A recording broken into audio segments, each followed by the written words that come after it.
Hashtag Trending would like to thank Meter for their support in bringing you this podcast. Meter delivers a complete networking stack, wired, wireless, and cellular, in one integrated solution that's built for performance and scale. You can find them at meter.com/HTT. Microsoft promises data centers won't raise your power bill.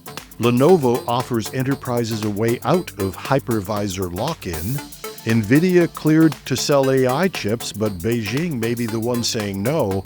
And Grok Backlash fuels a new push to regulate AI. Welcome to Hashtag Trending. I'm your host, Jim Love. Let's get into it.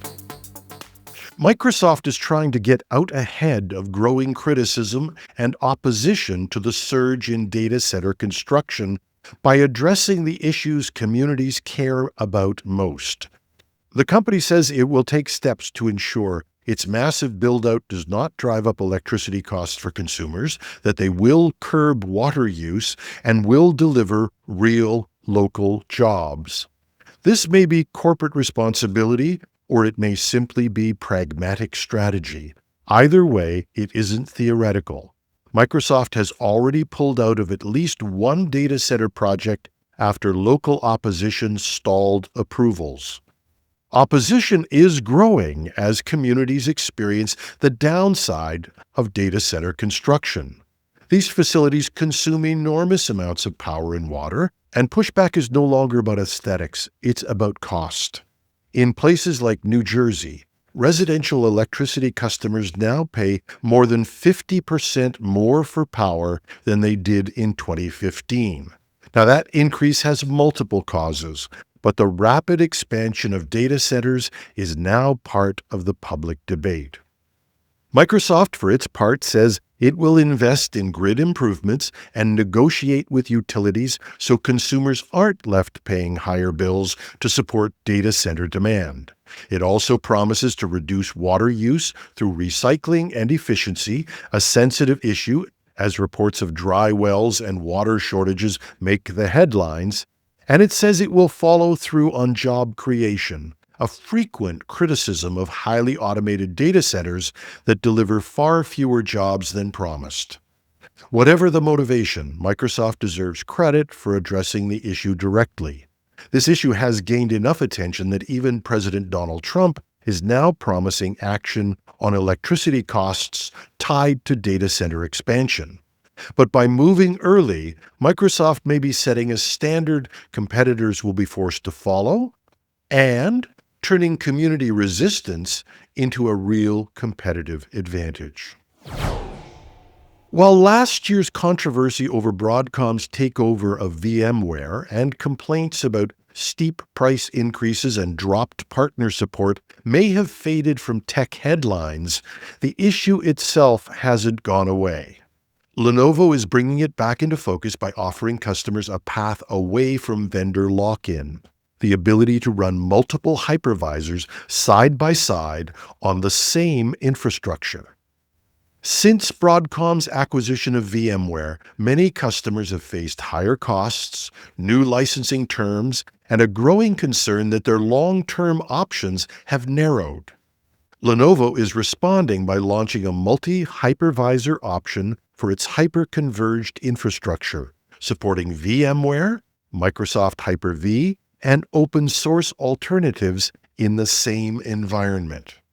For years, virtualization was treated as a settled layer of the stack. You picked a hypervisor, you standardized, and moved on. That assumption no longer holds. CIOs are now actively testing alternatives. But the biggest concern has been complexity. Mixing hypervisors traditionally meant operational headaches and finger-pointing when something broke. Lenovo's pitch is that it can absorb some of that complexity at the infrastructure layer, and by staying neutral and supporting multiple platforms on the same hardware, it gives organizations room to migrate, hedge their bets, or push back against vendor lock-in with a full rip and replace. And for organizations that have already switched away from Broadcom, or those who stayed and have had to explain large, unbudgeted increases to their management, The appeal of avoiding lock-in to any single supplier is obvious. Leveraging that unease, Lenovo is positioning itself not as a disruptor, but as a safe place to stand while customers can decide what comes next. And here's a twist in the latest US-China chip fight.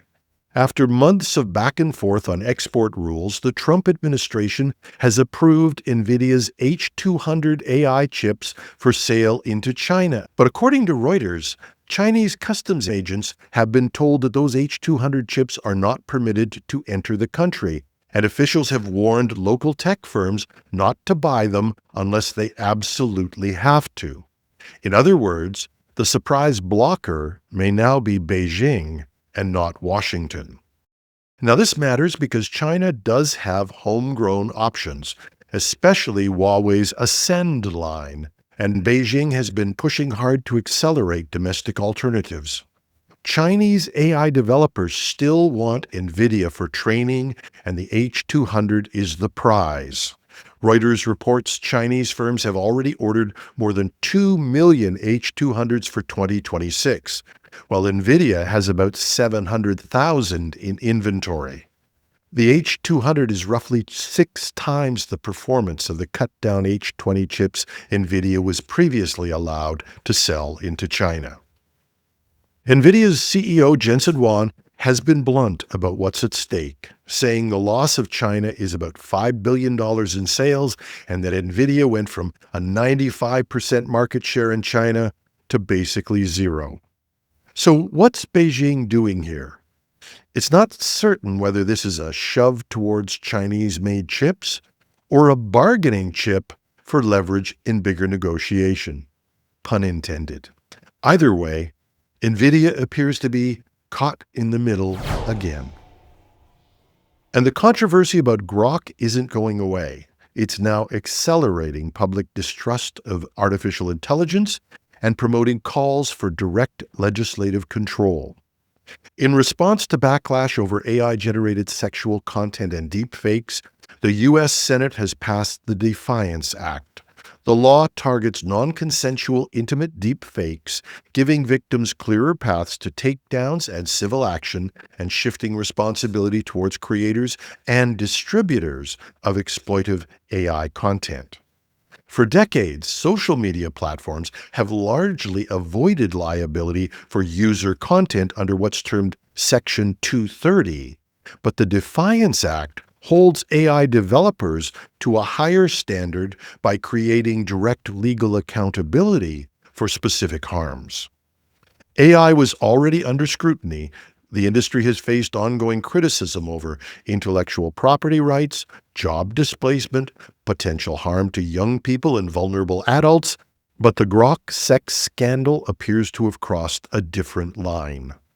By touching on sexual exploitation and echoing sensitivities shaped by the Jeffrey Epstein controversy, it's focusing political attention on enforcement and not voluntary safeguards. More AI legislation is now emerging. Some proposals may be acceptable to the administration, but many are viewed by the AI industry as limiting, particularly around training data, deployment, and of course, liability. Despite the uproar, Grok has not been sidelined by the government. The U.S. Department of Defense has awarded a major contract involving the technology, signaling the U.S. is unlikely to abandon AI in defense, regardless of the controversy. But that support may not extend to the rest of the industry. Public backlash tends to produce oversight, not nuance. And the Grok controversy may end up accelerating new restraints that affect AI developers far beyond a single chatbot. And that's our show. Once again, we'd like to thank Meter for their support in bringing you this podcast. Meter delivers full-stack networking infrastructure, wired, wireless, and cellular to leading enterprises. And working with their partners, Meter designs, deploys, and manages everything required to get performant, reliable, and secure connectivity. They design the hardware, the firmware, build the software, manage deployments, and run support. It's a single integrated solution that scales from branch offices, warehouses, and large campuses all the way to data centers.